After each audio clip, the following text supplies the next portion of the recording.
Welcome to DeenReport. For Muslims, by Muslims.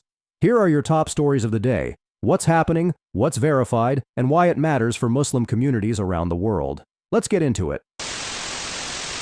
In India's Chhattisgarh state, police are investigating a violent mob attack that targeted Muslim homes in a village in Garhyaban district. Reports say a crowd vandalized and set fire to multiple houses and vehicles as Muslim families, including women and children, sheltered inside. Several police personnel were injured as officers formed protective lines and evacuated residents to safety, with some accounts also describing children being moved from a nearby madrasa area during the unrest. The incident followed earlier allegations of assaults and robberies involving 3 young men, one reportedly linked to a prior temple desecration case. But the retaliation appears to have widened into collective punishment against local Muslim households.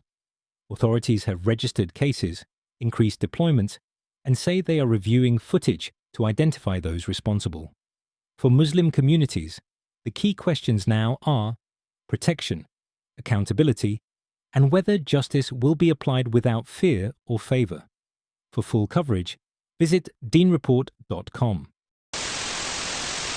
Israel's military says it has selected Major Ella Waweya, a Muslim Arab officer known online as Captain Ella, to become its next Arabic language spokesperson, replacing longtime spokesman Avichai Adrei after about 2 decades. Israeli reports say she will be promoted when she formally takes up the role. The Arabic language spokesperson is one of the Army's most influential public-facing positions, shaping messages aimed at Palestinians and wider Arabic-speaking audiences across the region, especially during wartime, when statements can include military claims, warnings, and public guidance.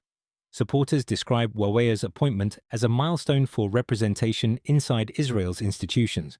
But for many Palestinians and Muslims watching the Gaza war, the role is deeply controversial because it is tied to how military narratives are promoted while civilians face devastating consequences.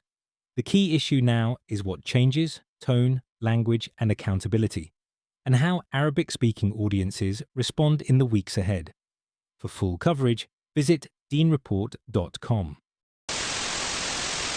Newly released U.S. records tied to the EPSTEIN files are prompting anger and disbelief after reports cited email correspondence describing how 3 pieces of the KAABA's Kiswa cloth were arranged for shipment from Makkah in 2017, routed through intermediaries linked to the UAE and delivered to locations associated with Jeffrey Epstein. The reporting says the emails discuss the cloth's spiritual meaning and even describe it as having been touched by millions of pilgrims, while also laying out shipment logistics and customs classification. What remains unclear is why Epstein wanted the items, how the pieces were obtained, and whether any permissions existed for removal or export. The controversy is unfolding alongside a massive Justice Department document release that has also drawn criticism over redactions and victim privacy. For many Muslims, the central issue is accountability. Who handled sacred material, on what authority, and why it ended up in the hands of a man associated with serious abuse. For full coverage, visit DeenReport.com.